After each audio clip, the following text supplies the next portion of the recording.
working on something. You see what I'm saying? Brother Graham, you're working on something, man. You working on something, man. You look like you're working on something. Give me something, man. You just look like you're working on something.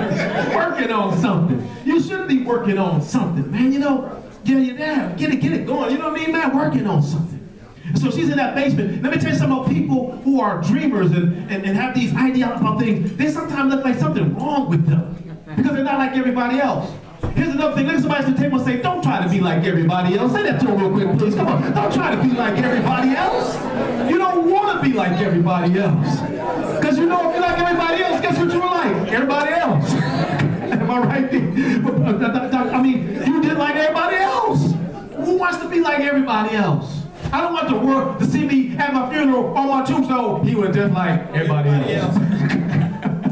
He did like everybody else. No, I want to say he did something in life that made a difference. It doesn't have to be world shaking. Something that made a difference, impacted a life. That's my thing. And so my friend Michelle starts to make this syrup. Now she got all these barrels of syrup in her basement, but she don't know what to do with them. She said, I guess I gotta try to sell them. So she went and get some of these little bottles, and she started putting the bottles and she slaps a label on it. But she didn't have anywhere to sell them. So you know what she does? She goes to the local store, grocery store, and she says to the owner, she says, excuse me, sir, I got the syrup, and I thought I could sell it at your store. He said, what syrup is it? What company you with? Syrup, what syrup? She said, well, basically, I made you made the syrup and you want to sell it in my store? I don't know if it's poison in the syrup. I don't know, what are you talking about? And she said, sir, here's the deal. See, that's what I'm talking about. Keep in mind, I'm trying to talk about something a little different here. She said, sir, this is what I want to do. I want to take 2 cases of my syrup and put it in your store. But this is what I want. I don't want a dime except for anything that's sold on consignment. In other words, if people buy it, we'll give you 40%, I'll take 60%. So the man said, fine, just come on, I know who you are, local, whatever. Put the syrup in the store. She leaves the store, she goes out, she gets on the phone and she calls all her friends. And she said, go to that store and buy up all the syrup. And so all her friends go in there and buy up all the syrup. And so 2 days later, she goes back to the store and says, sir, how the sales coming? He said, it's amazing. It's amazing. We sold out. She said, I told you it was good. He said, it must be. Bring me a couple more cases. She brought him a few more cases. We called her friends, go get some more. They did the same thing. But guess what? After 3 or 4 weeks, she didn't have to call her friends anymore. People started buying it. And then she got this crazy idea. I'm sharing this with you because, again, I gave you a couple words. I want you to see. Now, here's a woman who could have said, I can't do this. You know what I mean? There's no way I can accomplish this. There's no such thing as impossible. There's no such thing as I can't. You find a way to make it happen. You know, you get out there and you give it your best. If you're working with somebody and a problem comes up, figure it out. Because you're valuable when you're that kind of person that can figure things out. You become valuable.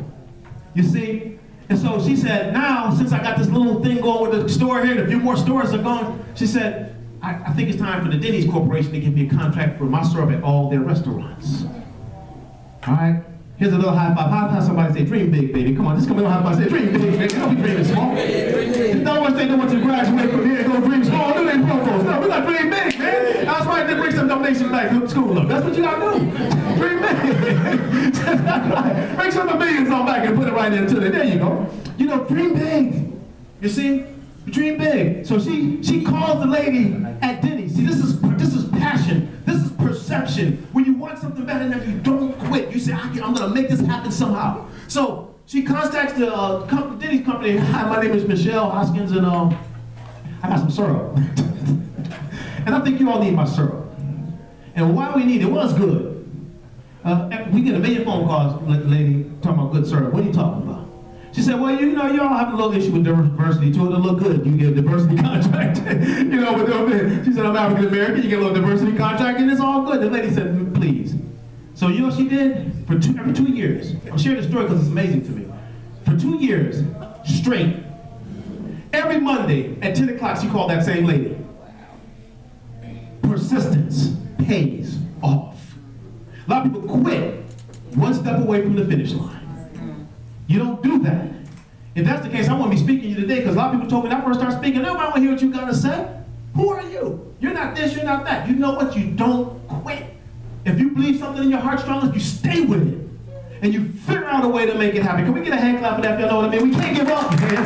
If you got something inside of you, you gotta go for it. And so she called that lady every Monday. It was so insane that the lady would pick the phone up at the same time and say, what do you want? You calling again? She said, I got this syrup. 2 years down the line, the lady picked up the phone and said, fly, or get over here. I don't know how you gonna get to this, get over here. She flew into their corporate headquarters. This lady set up a meeting with all the senior executives. That girl walked out on that contract with a $4 million contract, that office with a $4 million contract. That was many years ago. It was worth a lot more back then. And now her company has her syrup is in Walmart, every store you can go in, you got Michelle's honey cream syrup. All over the world. What am I trying to say? Its bottom line is this. A passionate person will never, ever be stopped. A passionate person is going to do what it takes to be able to accomplish the task at hand. When you leave here today, or when you graduate in December, you come off that stage, you go out there and you let the world know, I'm a passionate person and I'm here to make a difference. All right? Look at somebody next to you and say, make a difference with your life. Make your life count. Do something. Make a difference. You know? You make a difference with your life. You know, I study these people all the time. Yeah. I study these people all the time.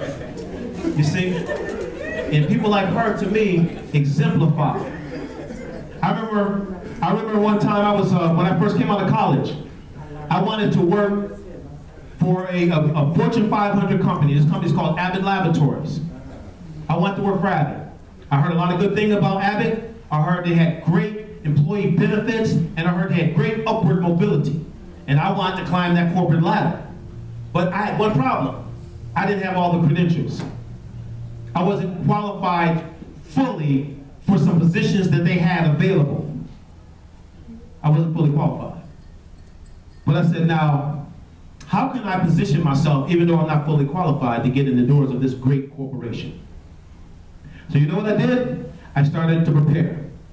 Write this down on your paper somewhere, please. I'm a big believer in taking notes, so I'm sorry, I know I speak. You know, and write this down. When preparation meets opportunity, success is inevitable. You see, when preparation meets opportunity, success is inevitable. I tell people all the time, if I want a job, I just don't go interview, I do my homework.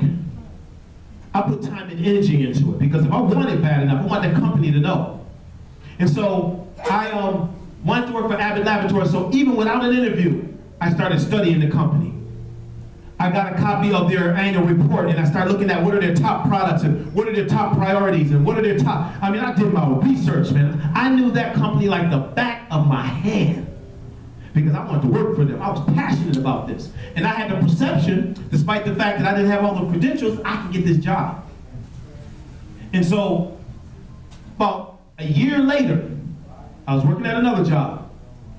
I get a call from a recruiter. And the guy says to me, Darrell, I have an opportunity for you. He said, this is what he said to me. He said, it's going to be a practice opportunity. You're not qualified for this job, but I want to see how you do in the interview. And I said, a practice interview? I said, who's the practice interview with? He said, it's a company out of Illinois. You probably never heard of it, called Abbott Laboratories. When opportunity, preparation meets opportunity. I said to that man, let me tell you something, sir. This is not practice, this is game time. Oh, I've been training for this one. I didn't even tell this man I was interested in working with Abbott. I never even said anything to him. He ain't talking about practice. He's like Allen Iverson, practice. What type of man talking about practice? So you know, yeah, practice. No, I'm not talking about that kind of practice. You know, we gonna get to know. No. And so I said, give me the interview. He said, you're not gonna get the job. I said, man, don't tell me what I'm not gonna get. You see? I like Dr. Eleanor Levy's quote. She's an immunologist and PhD out of Boston University. She says this. She says, our thoughts affect the way we feel more so than what we eat. Research throughout the world, including Harvard's Body and Mind Institute, suggests that positive thoughts increase white blood cell count, helping to fight disease and infection. Positive thoughts also increases the body's production of adrenaline and endorphins, which helps with overall vitality and excitement about life. If you want to improve the way you feel and look, begin with your attitude. And instantly feel better about life and all that it has to offer for less than the cost of a Big Mac.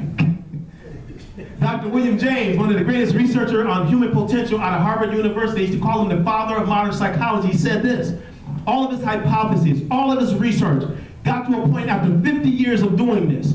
He looked at this and said, this is amazing to me. I got to figure it out. And it was basically one statement that he came up with. He said, the greatest discovery of my generation is that a person can alter their lives by altering their attitudes of mind. Give somebody a high five and tell them attitude is everything, baby. Come on, give somebody a high five and say attitude is everything.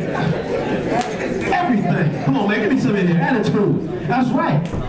All right, look at somebody next to you and say, you got the right attitude or what? Say, you got the right attitude or what? You got the right attitude or what? You know, if you got the right attitude, you become like a magnet, man. Opportunities find you. They will find you. Man, I'm telling you, these companies, they want to hire people with the right attitude. These organizations want to give grant money to the people with the right. It's attitude, it's everything. Attitude. Attitude is everything. So I went to the interview and I was prepared. I knew my stuff. I practiced and practiced and practiced that interview. I practiced, I knew that company. And so I sat down with this lady. She was a drill sergeant, military drill sergeant. Boy, she drilled me too. She asked me some hard questions, man, all over me. I was like, man, this is tough. She was coming down with, and she was so shocked that I knew answers to this stuff. She couldn't believe it. She said, young man, where you learn this stuff? I said, I'm ready, Mom. I'm ready, Mom. I'm ready. Mom, I'm ready. I want this job. So she got so excited.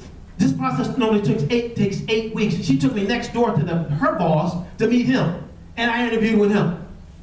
And then she came back and she said, when they sat down, they talked, and I came back and I met with her again. And she said, what questions do you have of me? I said, I don't have a question. I have a statement I'd like to make. Actually, I do have a question. I said, ma'am, are those resumes on your desk? She said, yes, they are. I said, how many people have you interviewed for this job? She said, oh, probably about 100. I said, you've interviewed 100 people, but she said, Darrell, people worldwide want this job. 100 interviews. I said, ma'am, I got something for you. Here's my thing. I noticed you got 100 resumes on your desk. I also noticed you got a trash can right next to it. Take those resumes, put it in the garbage can, because your man is sitting right here today. You do not have to interview anymore. Y'all need to show me some love for that one, man. That's a compliment right there. So if I ever interview with you, I'm not going to actually do that, you know. See, attitude, man. She looked at me. She said, young man, just go home right now and relax a little bit. Just go home and relax. I'm overwhelmed by all of this. And the next day she called me. She said, this is normally a 10-week process. You got the job. Get started. What am I trying to tell you? That's a job. That same mindset applies to anything we do.